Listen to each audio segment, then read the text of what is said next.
2 months had passed when I finally came home, only to find strangers splashing in my lake as if it belonged to them. I couldn't even catch a full breath. The sand didn't feel like mine, the pavilions didn't feel like mine, yet everywhere. I looked, my name was stamped, signed, praised, celebrating me for a gift I never gave. People treated me like I was some kind of hero who'd given up everything, while I stood there leaning on a walker, exhausted, dazed, trying to figure out whether I was losing my mind or being trapped in something far more sinister. Tell me, in the comments, do you think this was just an accident, or is there something darker behind the curtain? The first thing you need to know about me is simple. I bought this house precisely because no one else wanted it. My name's Rick Dawson. I'm 39, a veteran who spent 8 years being shot at overseas, only to come home wanting nothing more than to disappear. This place sat at the end of a dead-end road, complete with a natural lake the former owners couldn't afford to keep up. The only person I ever wanted around was my 10-year-old daughter, Maya. The accident that landed me in the hospital happened during one of my midnight routines, paddling my kayak out to the middle of the lake whenever civilian life got too heavy. That's when it happened. Waking up 2 months later from a medically induced coma feels like someone just smashed the fast-forward button on your life. Maya had been with my sister the whole time. When I was discharged, the hospital wheeled me out to where my neighbor, Mrs. Patterson, waited with her sedan. My truck hadn't survived the wreck. I was still relying on mobility aids and new prescription glasses thanks to the head trauma. The first thing I saw when we pulled in wasn't my house. It was impossible to miss. A massive wooden sign planted beside my mailbox like a monument. Sunset Shores Community Beach, Sustainable Development Project. Thank you, Rick Dawson, for donating your lake. Opening summer 2024, I stared at it, trying to make sense of the carved lettering and the metal plaque that bore what looked like my very own signature under an official seal. Mrs. Patterson smiled and said how wonderful it was that I'd chosen to share my property with everyone, but her words barely registered. My brain was too busy trying to process the chaos in front of me. When she helped me out of the car, I gripped my walker, expecting to see the familiar backyard where Maya and I used to feed the ducks. Instead, I found a full-blown recreational complex built right behind my house. White sand stretched over half an acre of shoreline. Wooden walkways connected new pavilions. Beach chairs were lined up neatly toward the water. Poles supported sports nets. A wooden pier extended into deeper water. There was even a sound system, and people were using it. At least 15 adults and maybe twice as many kids were scattered across my yard like it was theirs. Some were playing games. Others were stretched out on beach chairs they'd dragged from home. Coolers, umbrellas, inflatable rafts, everything you'd expect at a public beach. A group of teenagers had taken over the biggest pavilion for what looked like a graduation party, balloons and cake included, while parents snapped pictures from their chairs. It was so surreal, I wondered if I was hallucinating from the head injury. Mrs. Patterson must have noticed the look on my face because she gently patted my shoulder and began explaining how the neighborhood had rallied together to bring my dream to life while I was recovering. She talked about permits, construction crews, and how inspired everyone was by my generosity. I was about to tell her that no such dream ever existed when another woman walked up, clipboard in hand, grinning like she'd known me forever. She introduced herself as Linda Barton, president of the Homeowners Association, and immediately launched into a speech thanking me for being such an inspiration during my recovery. Linda never gave me a chance to get a word in. She kept referencing our conversations and my decisions, none of which I remembered. According to her, I'd asked for child-friendly amenities, insisted on eco-friendly materials, even handpicked the pavilion designs, and personally signed off on the imported sand. Every detail she listed was the sort of thing a thoughtful, generous landowner might say. But the truth, Rick Dawson, me, had never requested a thing, never signed a paper, never approved any of it. And yet, Linda looked at me with genuine gratitude, as if I'd made some profound sacrifice for the community. She called it my incredible generosity, my selfless gift, pointing to the recreation site that supposedly existed because of me, not just because I donated the lake, but because I'd supposedly helped pay for construction too, out of my own goodwill. The way she spoke made it sound like I was some kind of neighborhood legend, someone who had pushed through personal hardship to give the community something wonderful. I wanted to tell her she had me mixed up with someone else, but then I started questioning whether the head injury had wiped out parts of my memory, maybe even some life-changing choices. A little girl with pigtails came running up with a sand bucket in her hands, thanking me for building such an amazing playground in my own backyard. She said her mom told her that Mr. Rick was the kindest man around because I let everyone use my lake even though I didn't have to. Just beyond her, I noticed adults setting up what looked like a full barbecue station near one of the pavilions, while kids splashed in the shallow water where my fishing boat used to sit, anchored. The entire scene felt like I was peering into someone else's life, except I was being forced into the role of the main character in a story I never agreed to, listening to people thank me for things I hadn't done and watching strangers act. like my property belonged to them, gave me this creeping chill. This wasn't only about people building without permission or crossing onto my land. They kept talking about my generous gift, my selfless choice, my inspiring turnaround, but I hadn't given anything away. I hadn't made any choices. And I definitely hadn't transformed into a community saint while lying unconscious in a hospital bed. If I hadn't agreed to any of this, then who had been making decisions under my name for the last 2 months? Standing there, watching my daughter's excitement as strangers celebrated in our backyard, I felt a coldness settle over me that had nothing to do with the evening air. Someone had been living my life while I was fighting to hold on to it. The next morning, Linda called. She was inviting me to what she described as a celebration ceremony marking the completion of the Sunset Shores Community Beach Project.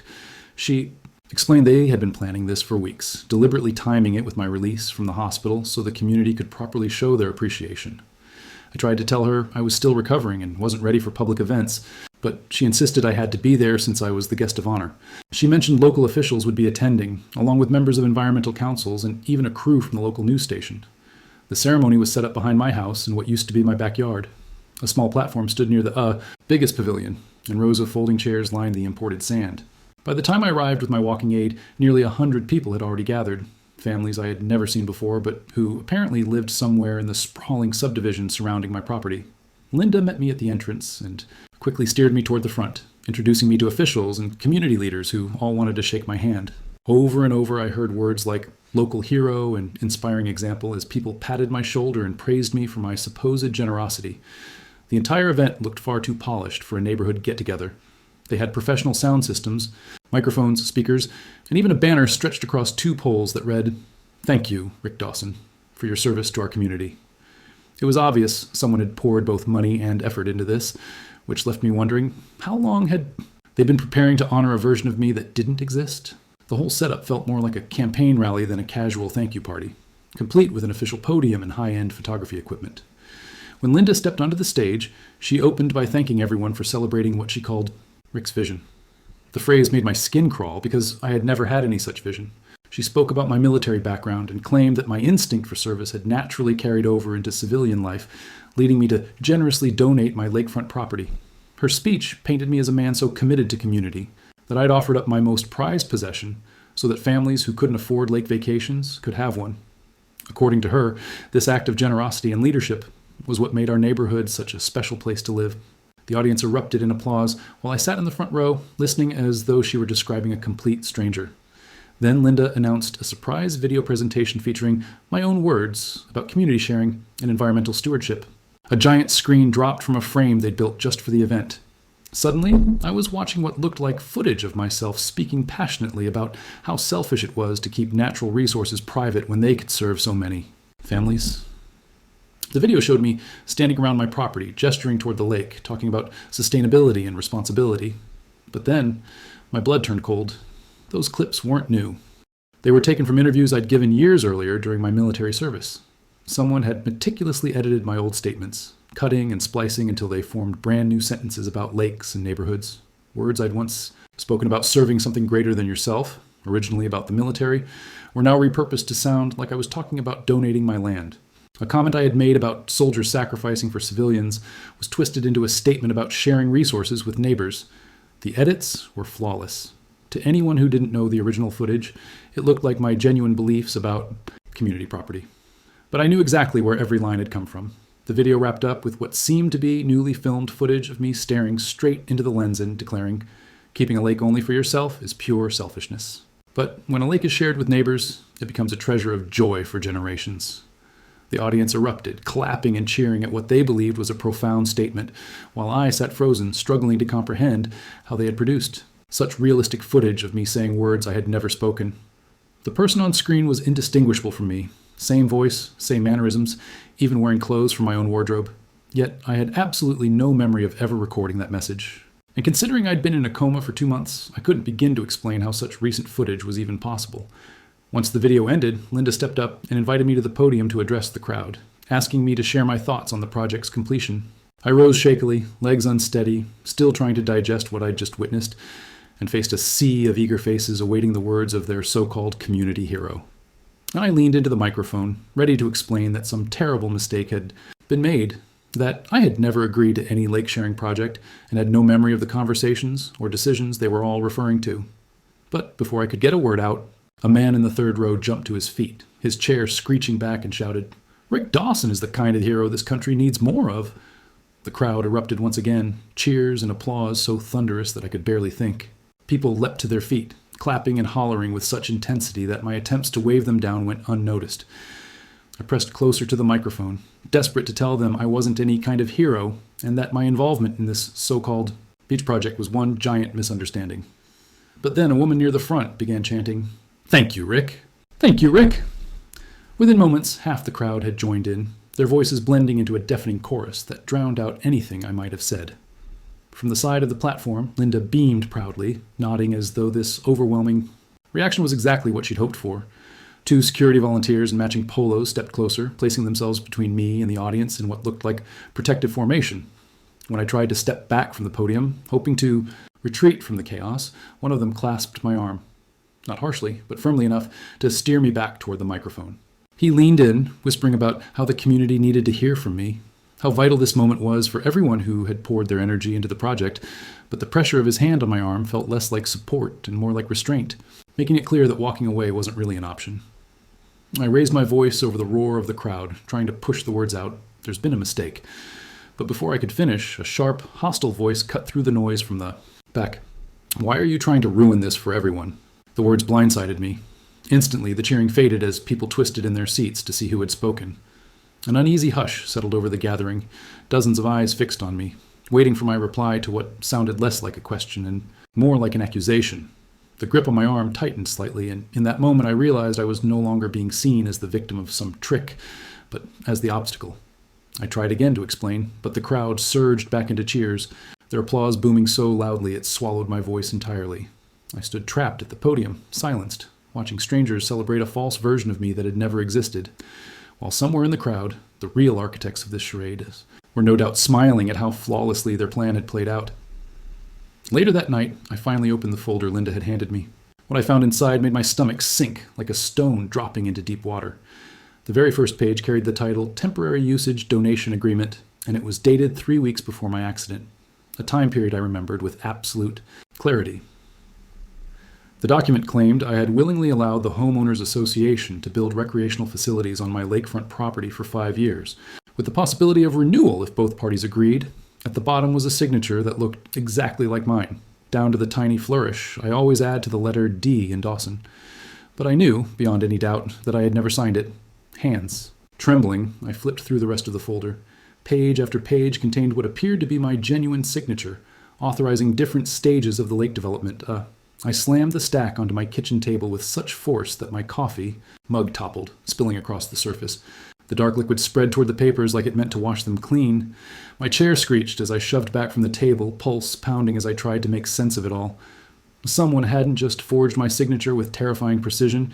They had fabricated an entire history of involvement. The paperwork detailed months of supposed participation.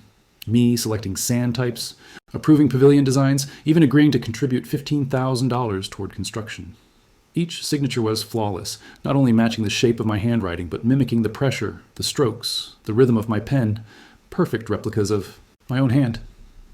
For a brief moment, I questioned whether the doctors had been wrong about the extent of my brain injury, whether my memory had simply erased these supposed agreements. But deep down, I knew those choices clashed with everything I valued about privacy and solitude after my time in the military. The next morning, I immediately called my old attorney, Jim Morrison, and told him what I had uncovered. He agreed to meet me at his office that afternoon to review the paperwork and discuss what legal options I might have against what looked like a carefully orchestrated scam. Jim had handled the purchase of my house 3 years earlier and had always been straightforward with me, so I trusted him to give me an honest perspective. When I laid the documents out across his desk, he studied them for nearly an hour. Finally, he leaned back, massaging his temples as though the effort had given him a headache. Avoiding my eyes, Jim explained that the signatures looked so authentic that proving they were forged would require costly handwriting experts and possibly drags on for months in court. Even if we succeeded, the Homeowners Association could still argue they had invested tens of thousands of dollars into my property, believing the paperwork was legitimate. He warned me that if I fought this in the open, some people might think I was inventing the story to dodge responsibilities I had actually agreed to. The way he said it made me feel like even my own lawyer was beginning to doubt me. His research showed that every page was properly notarized and filed with the county, giving the appearance of lawful, above-board transactions that would be nearly impossible and very expensive to contest. He estimated I'd spend at least $20,000 in legal fees with no guarantee of winning. But the most unsettling discovery came later when Jim checked the property records at the courthouse. They claimed I had personally appeared at the clerk's office, filed the agreement myself, presented a photocopy of my driver's license, and signed a sworn statement saying I was acting voluntarily. That evening, Maya came over for dinner, the first time since I'd left the hospital. Her reaction to the newly built beach area shattered me in ways I hadn't expected. She was ecstatic, running from spot to spot, pointing out the sports equipment and the wooden pier where she imagined fishing without a boat. She chattered excitedly about inviting her friends for beach parties and begged me to buy some colorful chairs like the ones she'd seen other families use at the lake. Maya kept thanking me for being generous, for letting other kids who didn't live by a lake enjoy ours. And then came the part that hurt the most. She told me she'd been telling all her classmates about her dad's incredible gift to the community. She'd even written a school report on environmental stewardship, using our lake as an example of sharing resources responsibly. According to my sister, during my recovery, Maya had been full of pride, telling everyone how her father was helping dozens of families enjoy the water without long drives to public beaches. She'd practically become a hero among her friends, all eager to visit the amazing beach her dad had supposedly created. That night, sitting on the deck and watching her splash in the shallows with other children brought by their parents, I began to question whether this was really about property rights anymore. These families truly believed I had chosen to share something precious with them. They treated the place with gratitude and respect, convinced they were welcome. Seeing the children laughing and the parents expressing appreciation, I found myself wondering if I was being selfish for wanting it back. But then I reminded myself, someone had stolen my identity, forged my signature, and committed me to obligations without my consent. They had manufactured a false version of me, using my name, my face, and my reputation to justify taking control of the most valuable thing I owned. No matter how much happiness it seemed to create, it was all built on lies. Every smile and every moment of joy at the lake was rooted in fraud. The question that haunted me as I lay awake wasn't whether I should fight the fake agreement, but how many other decisions had been made in the name of this counterfeit Rick Dawson while I was unconscious. Later, sitting alone at my kitchen table, I stared at the forged signature, an exact replica of my handwriting, every curve and flourish identical. The documents were so perfectly crafted that anyone would believe they were real. Whoever did this had either spent endless hours practicing my signature or had access to some advanced technology I couldn't begin to imagine. No matter how I looked at it, someone had poured an alarming amount of effort and resources into stealing both my identity and my property rights.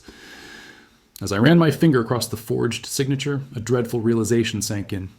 If they could produce such convincing documents while I was awake and living my day-to-day life, what might they have managed? During the 2 months, I lay unconscious, utterly unable to defend myself. The following morning, I typed my own name into a search bar. My heart pounded as Maya clutched my arm and I scrolled through the results. To my shock, I discovered multiple social media accounts under my name. They were filled with photos of me, paired with posts about minimalism, environmental responsibility, and the importance of sharing natural resources. Online, Rick Dawson had been reimagined as a thoughtful philosopher, an advocate for community service and property sharing, delivering inspirational quotes and sustainability articles. This counterfeit version of me had amassed thousands of followers, people praising my wisdom and generosity. Across the country, strangers celebrated my so-called decision to share the lake, holding it up as a model of modern community values. Entire discussion threads dissected my supposed quotes about selfishness, treating my philosophy like a subject of academic debate. Reading these conversations felt surreal, like watching people analyze a fictional character that just happened to wear my face. What made it worse was how consistent and believable the impersonation seemed. Online, Rick appeared principled, perfectly aligned with someone who'd voluntarily give away lake access. The posts emphasized shedding material attachments, finding joy in helping others, and the environmental benefits of shared resources. The writing style was eloquent and polished, completely unlike how I normally spoke, yet entirely plausible to anyone who didn't actually know me. Whoever built this persona had invested serious time in crafting it. Some posts dated nearly a year back, long before my accident, proving this wasn't improvised but carefully planned groundwork. To my horror, I recognized photos taken of me without consent, images snapped during grocery runs, hardware store visits, clear evidence that someone had been monitoring me for months. That realization cut deeper than the property theft itself. The most chilling moment came when I stumbled upon posts published during the very period I was lying unconscious in the hospital. Maya asked questions I had no answers for while I stared at updates, supposedly written by me, as I fought for my life. Fake Rick posted cheerful recovery notes, thanking the community for support and reaffirming commitment to the lake project. One post, dated just 2 weeks after my accident, read, "Even from this hospital bed, I'm more convinced than ever that sharing our blessings is what gives life true meaning. I can't wait to see the beach project completed." When I tried to access the accounts, I was locked out completely. The passwords had been changed, recovery emails rerouted to addresses I'd never created. My digital identity had been hijacked, and I had no way of taking it back. Online, the fake Rick had grown more visible and more credible than the real me. The only path forward would be through slow, complicated legal battles. That afternoon, I began questioning neighbors, hoping to understand how far this deception went. My first stop was Mrs. Patterson's house next door. When I asked her about the so-called lake project, she welcomed me in for coffee, immediately praising the new community-focused side of me. She insisted I had visited months before. My accident, personally describing my vision for a public beach and asking for her support, Bob, her husband, pulled out a folder containing notes from that alleged meeting.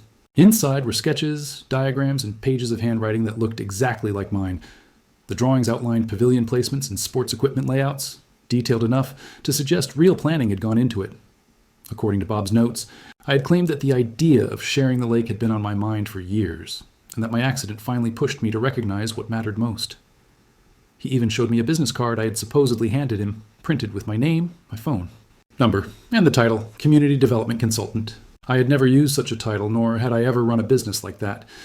Yet Mrs. Patterson insisted my presentation had been so persuasive that she recommended me to other neighbors as a champion of sustainable living.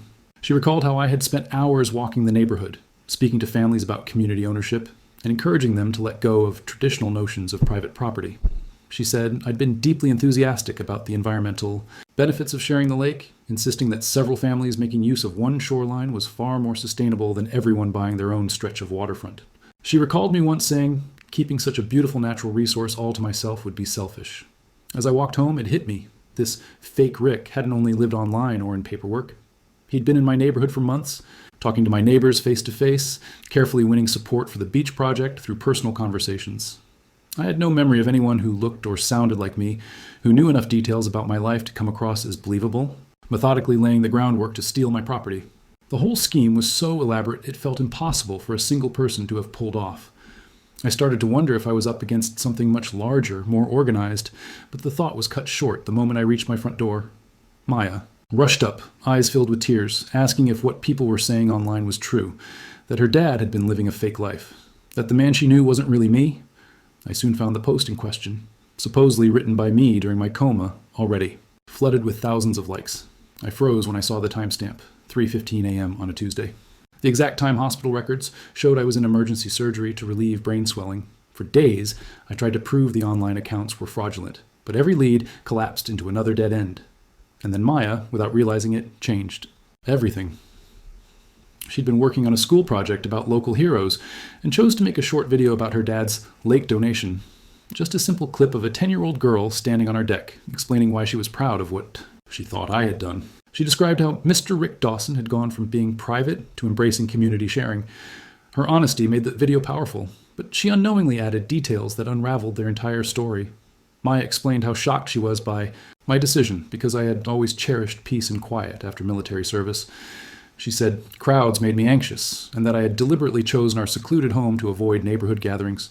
What Maya thought highlighted a remarkable transformation actually revealed the truth. The so-called generous community leader was nothing like the real me. She uploaded the video to her school platform, and within hours, teachers and parents were sharing it. Soon it spread far beyond our town, hailed as an inspiring example of how hardship can lead to positive change. The breakthrough came when someone posted Maya's video in a forum that specialized in spotting authentic versus manufactured viral content. A digital media analyst pointed out that Maya's account of my personality didn't match the timeline of online Rick's posts. The fake version showed a gradual shift toward community ideals, while Maya's story suggested my supposed change had been sudden and even surprising to my own family. That contradiction caught the attention of others. Users began combing through the social media accounts, hunting for cracks in the story. Within a day of Maya's video going viral, online sleuths had gathered proof suggesting my entire digital identity had been fabricated. They found metadata and photos that hinted at tampering. They noticed differences in writing style, suggesting multiple people were running the accounts. Even worse, they spotted factual mistakes about my military background, things the real Rick would never confuse, but an impersonator easily could. A retired forensic investigator soon joined the effort, applying professional tools to the evidence. She uncovered advanced photo editing and images, showing me at community events I had never attended. She detected synthetic voice technology in clips of me giving motivational speeches. And most damning of all, she traced posting activity back to IP addresses in places I had never visited, some of it supposedly from my hospital bed while I was unconscious. The evidence was undeniable. This wasn't just identity theft, it was a carefully engineered operation far more advanced than anyone had guessed. As the online investigation dragged on, Maya grew more distressed and bewildered by the claims about her father's so-called false identity. She couldn't understand why anyone would question the authenticity of my community involvement. She had seen the beach improvements with her own eyes and witnessed families expressing heartfelt gratitude. I tried to explain that someone had been impersonating me, making choices in my name without my consent, but the idea was too unsettling and complicated for her to process. She kept asking why anyone would want to pretend to be her dad, and whether the kind words people had shared about our family were all built on lies. Then, Mia's teacher called about controversy tied to her video project. Some parents had raised concerns, wondering if Maya's family might be dealing with an identity crisis or mental health struggles serious enough to need a school counselor. The teacher meant to be supportive, but her questions revealed something deeper. The community was beginning to doubt not only my online presence, but also the stability of my real family life. Maya was being dragged into problems no child should have to face, and I realized the deception had damaged far more than just reputation or property rights. That night, Maya and I sat together on the deck, watching families enjoy the beach facilities that were supposedly built with my donations. I told her why we needed to fight to prove none of this had been my decision. She listened intently as I described how someone had stolen my name and image to convince others I had endorsed the beach development. Maya then asked if that meant the kids playing at the beach would no longer be allowed to come, and whether parents would blame us for taking away something they believed had been gifted to them. Looking at her worried expression as she tried to make sense of our reality, I saw clearly that this fake version of me had created consequences that touched innocent lives, no matter how the truth eventually came out. Families genuinely thought they had permission to use that beach, and children had formed emotional bonds with a place they believed was given in generosity. Even if I proved the donation was fraudulent, unraveling the social and emotional ties built around the beach would hurt people who had done nothing wrong.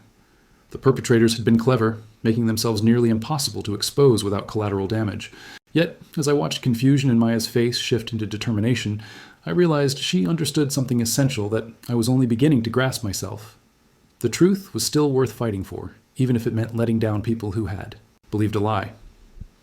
Tears welled in her eyes as she looked at me and asked a question that caught my breath. "Daddy, if someone can steal who you are while you're sleeping, does that mean they can steal who I am too?" Her words hung heavy in the air, and in that moment I knew this wasn't just about property or even my identity. Maya was old enough to recognize that if someone could impersonate her father for months without being discovered, then identity itself was far more fragile than any of us wanted to admit. The next morning brought a development I should have seen coming. Linda Barton appeared at my door with 2 other members of the Homeowners Association board, their stern faces making it clear this was no friendly visit. She introduced Treasurer Margaret Walsh and Secretary David Chen, familiar from the beach. Ceremony, but strangers in every other sense. They insisted on coming inside to discuss troubling concerns about my recent behavior and my statements regarding the lake project. The way they positioned themselves on the porch made their request feel like a demand. Through the window, I noticed neighbors gathering along the sidewalk, their silhouettes forming a small crowd, clearly ready to witness whatever unfolded inside my home. Once they sat down in my living room, Linda went straight to the point. She slammed a folder under the coffee table with such force it rattled the lamp, the sound cracking like a judge's gavel. She said the Homeowners Association had been alerted to online discussions, questioning the authenticity of my social media and my community involvement, conversations ignited by Maya's school project. According to Linda, these so-called conspiracy theories were creating unrest among residents who had invested time, money, and emotion into the beach development, all based on the trust in my supposed commitment. She suggested that my attempts to distance myself from the donation might stem from lingering medical issues after my accident, or perhaps psychological strain from the stress of recovery and sudden public attention. Margaret then pulled out what looked like medical records, holding them inches from my face as her voice rose. She explained that traumatic brain injuries could cause memory lapses, personality shifts, and difficulty recalling past commitments. According to her, it was entirely possible that my confusion about the donation stemmed from the severity of my injuries, which had kept me unconscious for so long. She argued that my claims of never agreeing to the project were likely the result of medical impairment, not community members deceiving me. But then she revealed another document that sent a chill through me. A supposed doctor's statement, declaring I suffered memory loss serious enough to make me incapable of recalling my own decisions. At that moment, David Chen leaned in aggressively, jabbing his finger toward my face as he pointed out financial records. He laid out the legal and financial consequences of my so-called change of heart. He reminded me the Homeowners Association had already spent over $30,000 on construction, based on my signed agreement to donate lake usage rights. Dozens of families had planned their summers believing the beach would be available for community use. David warned that my recent denials could be interpreted as an attempt to withdraw from legally binding commitments, potentially opening me to lawsuits from contractors, insurers, and community members who had relied on my word. Their arguments were delivered with a tone of concern, as if they were only trying to help me see how my behavior was confusing and harmful to people who cared. Each time I tried to interject, to explain I had evidence the whole story was a fabrication, they cut me off with more explanations, each sounding logical and sympathetic, reasons why my perspective couldn't be trusted. Linda spoke about how much pride the community took in my supposed transformation from a withdrawn veteran into a role model of generosity and service. She described the disappointment of seeing me reject the very identity that had brought joy to so many. She recounted children learning to swim at the beach, elderly couples taking evening walks along the shore, teenagers organizing tournaments, all as if the weight of their happiness rested on my supposed promise. Margaret went on to explain that what people believed was my philosophy on property sharing had sparked similar initiatives in other neighborhoods. Several homeowners associations had even reached out, asking for guidance on setting up their own resource sharing programs. She showed me articles from planning magazines and sustainability blogs that highlighted my story as proof of how one person's generosity could inspire meaningful environmental and social change. Somehow, the fictional version of me, fake Rick, had become something of a minor celebrity in professional circles. That meant confessing it was all a fabrication wouldn't just humiliate me, but also the experts who had publicly celebrated my supposed vision. David's voice hardened as he shifted into a more menacing tone. He warned that if I kept insisting, my involvement in the beach project had been falsified or unauthorized. I could face legal consequences from multiple groups who had made decisions based on agreements they believed I had signed. He said the construction company had submitted bids based on specifications I was alleged to have provided, and several families had canceled other vacations under the assumption they would have summer-long access to the beach. His voice rose as he reminded me that the signed contracts carried obligations that couldn't simply be brushed aside because of second thoughts or because of memory issues connected to my medical condition. He was practically shouting now, loud enough for me to hear the neighbors murmuring outside my window in reaction to what they were overhearing. The discussion dragged on for nearly an hour, all three board members taking turns hammering at me, their voices overlapping as they interrupted me and even each other, the hostility escalating with each exchange. They offered to set up consultations with doctors who specialized in brain injury recovery, suggesting that proper treatment might help restore memories of the choices I was denying. They also proposed altering the usage agreement to address any specific concerns I might have about aspects of the development, claiming it could reduce my anxiety about community involvement while still honoring the commitments made to local families.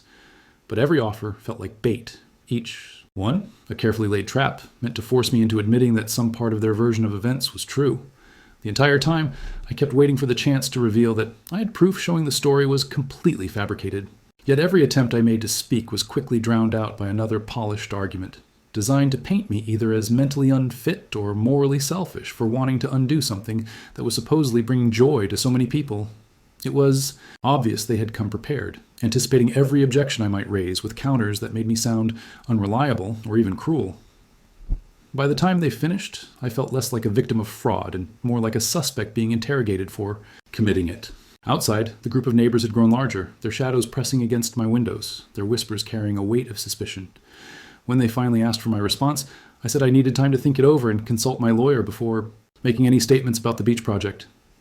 Linda nodded as if she understood, saying that was fair, but added that the community would be watching how I handled this, and my reputation as a trustworthy neighbor might depend on my willingness to honor the commitments families now counted on. Margaret followed with a warning that the Homeowners Association would meet the next week to decide how to proceed if I continued to insist the project had been fraudulent. David suddenly pushed his chair back, the legs scraping loudly against my floor as he gathered his papers and stood. After they left, it hit me. This wasn't just identity theft or a property scam. They had built an entire airtight version of my supposed community leadership, so convincing that denying it made me look either dishonest or mentally unstable. They had cast themselves as reasonable people trying to support a confused accident victim, while painting me as unreliable and selfish for trying to pull away from promises I never actually made. Every part of their story contained just enough truth to make it believable to anyone unaware of the larger deception. And the neighbors outside, still gathered, still watching, looked less like supporters and more like skeptics staring at a man they no longer trusted. That's when the terrifying realization sank in. They didn't want the real Rick Dawson back. They preferred the version they had invented, and they were prepared to protect that invention, even if it meant destroying the man whose identity they had stolen. The fake Rick was more valuable to them than I was. They had built such a persuasive case for his existence that proving otherwise might be impossible. As Margaret picked up her papers to leave, she quietly warned that the HOA would soon vote on whether I should be declared legally unfit to manage my own property. That night, I decided I couldn't wait for them to define the narrative. I needed to seize it myself. I set up a live stream from my deck using Mia's tablet, the beach development clearly visible in the background, a stark reminder of what had been done to my land without my real approval. Maya clung to my arm as the camera shook in my trembling hands. Viewers poured in by the dozens, then hundreds, notifications exploding across the screen faster than I could process. I began by introducing myself as the real Rick Dawson, explaining that I was about to share the truth of how my identity had been stolen while I was fighting for my life. The difference between my actual personality and the charismatic community leader people had been told about was obvious within moments.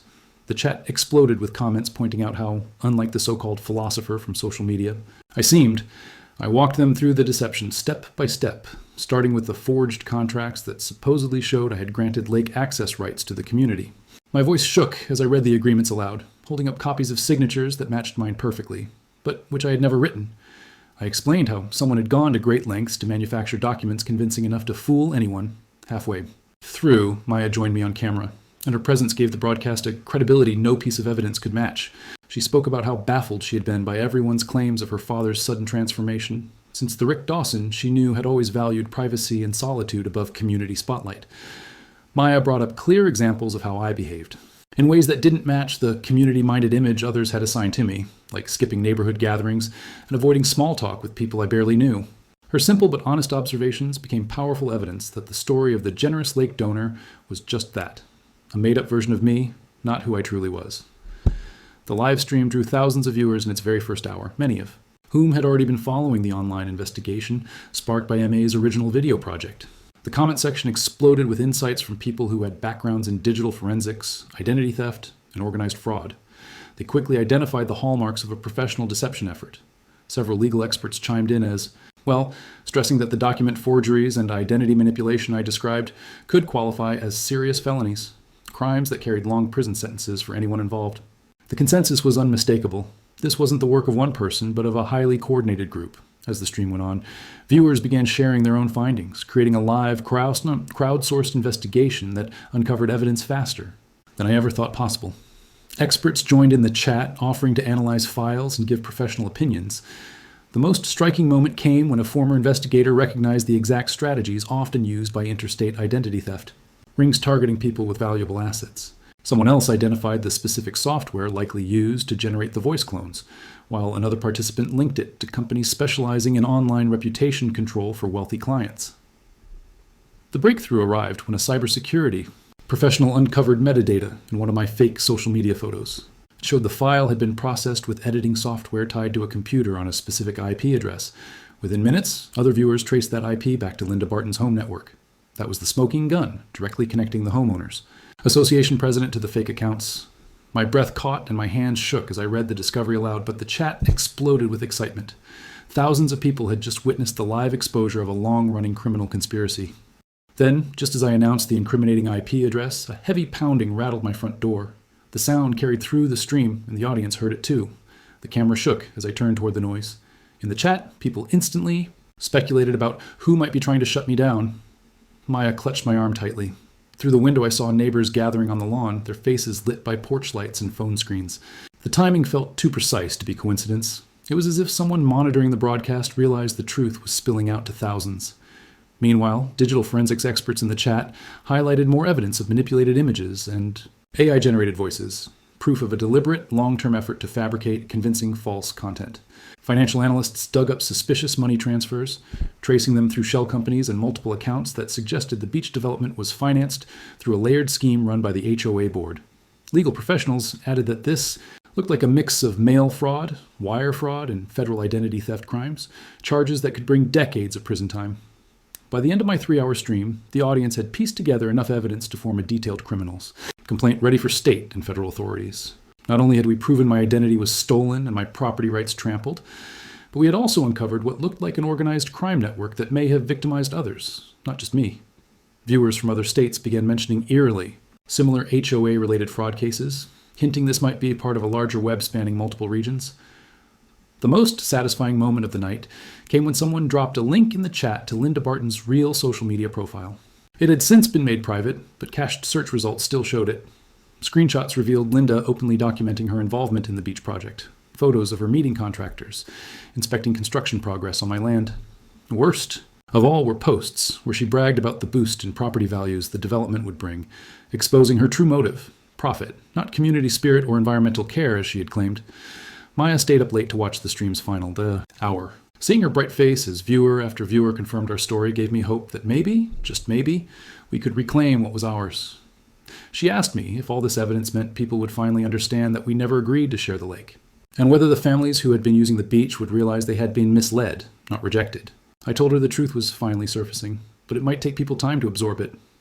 When I ended the stream, it hit me that Maya and I weren't alone anymore. Thousands had witnessed the truth with their own eyes, and many were determined to help us fight back. Just as I read the IP address tying Linda's home to the fake accounts, my screen flickered, almost as if someone was actively trying to cut me off. By morning, the stream had been viewed more than 3 million times, and the evidence was making headlines nationwide. Legal scholars called it one of the most sophisticated identity theft cases ever uncovered. Cybersecurity experts dissected the deception in detail. Most importantly, the overwhelming proof drew the attention of federal investigators who specialized in complex fraud. Within 48 hours, the FBI reached out about launching a formal probe into what appeared to be a multi-state criminal enterprise, running for years. 2 days later, federal agents showed up with search warrants for Linda Barton's home and the HOA offices, along with subpoenas for bank records and electronic communications tied to the beach project. From my deck, I watched as agents surrounded Linda's house, cameras flashing while neighbors crowded around to witness the dramatic takedown. Linda Barton was taken into custody during a neighborhood meeting at the public library, her face burning with shock as FBI agents read her rights in front of dozens of stunned residents. Alongside her, Margaret Walsh and David Chen were also arrested, together with 3 others who had supplied technical assistance for forging documents. The federal probe advanced faster than anyone predicted, with arrests happening within just a week. The most startling discovery came when investigators revealed that this wasn't Linda's first attempt at property theft through identity fraud. Evidence tied her to at least 6 similar cases in other states, all involving schemes to seize valuable real estate. Once the full scale of the operation became clear, the legal system moved quickly and decisively. Linda was sentenced to 18 years in federal prison after pleading guilty to multiple felonies. Margaret Walsh received 12 years, while David Chen was given 8. The document specialists faced prison terms ranging from 5 to 10 years. Financial restitution exceeded even my lawyer's boldest expectations. Federal courts ordered full compensation, including $75,000 for property damage, emotional suffering, and legal costs, plus additional penalties, bringing the total recovery to more than $100,000. The Homeowners Association was dismantled and its assets liquidated to cover court-ordered damages. Linda's personal property, including her home and investments, was seized to satisfy restitution, guaranteeing that her financial losses would last long after her prison term. But the most gratifying result was regaining my full property rights and watching the fraudulent beach development, built without my approval, get torn down.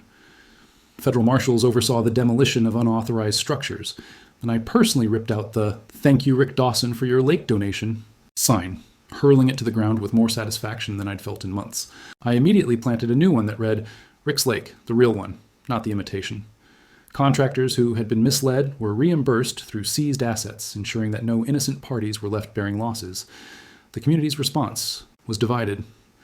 Some neighbors came to apologize in person for being deceived, several families even in tears, thanking me for targeting the true criminals. But others lashed out, upset that access to the beach was gone. Groups gathered outside my house, shouting that I was selfish for taking away something they had enjoyed as a community. 6 months after Linda's sentencing, I received a settlement check from a class action lawsuit against social media platforms that had enabled my stolen identity. Maya and I used part of that money to build a treehouse overlooking our lake, a private retreat where we could enjoy our land without intrusion. I also chose to reopen the lake for community use on scheduled summer weekends, but this time on my terms, with proper legal agreements. Now, people asked for permission instead of assuming permanent rights to my property. One evening, standing on the deck while Maya fished from the rebuilt pier, I thought about how far we had come since the day I woke from a coma to find strangers partying in my yard. The false Rick Dawson, who supposedly donated my lake, was gone. In his place stood the real Rick Dawson, someone who had learned that defending truth and justice was worth every conflict along the way. The wooden sign by my driveway became a lasting symbol. Genuine identity cannot be stolen, no matter how skilled the criminals. They thought they could erase me while I slept, but instead, I woke up just in time to reclaim myself, with interest. When Maya asked if we were finally safe from imposters, I told her we had learned how to protect ourselves. The lake was ours again, and no one could take it away. We had won completely, and the criminals would pay for years to come. But 3 weeks later, while repairing the last stretch of private fencing, I discovered an unmarked envelope under my mailbox. Inside was a letter typed on plain paper, Linda's. Scheme was only one branch of a larger network. You've made powerful enemies. Watch your back, Rick Dawson. My fingers tightened around the page as if crushing it might erase the words, but the warning burned into me. People had gone to prison, fortunes had been lost, and still the fight wasn't over. I scanned the street, half expecting to see a car lingering too long or a neighbor pretending not to look my way. Maya came running from the deck, asking what I'd found. I slipped the envelope into my back pocket before she could see. It was enough that she'd already endured so much. That night, I sat awake at the table, the letter in front of me, the house silent except for the soft sound of the lake against the shore. Victory felt different now. Less like an ending, more like the first shot of a longer battle. Maybe the real lesson is that justice doesn't stop with one verdict. Sometimes survival means staying louder, sharper, and harder to erase than the lies woven around you. If you're still here, I'd love to hear your thoughts in the comments. What would you do if that letter appeared in your mailbox? And if you enjoyed this story and want to support the channel, you can always click the thanks button below. Until next time, stay alert, guard your identity, and never let anyone rewrite your story. Stay safe, friends. Thanks for watching QA Stories. If you like this one, be sure to hit the like button and subscribe for more unbelievable tales coming your way.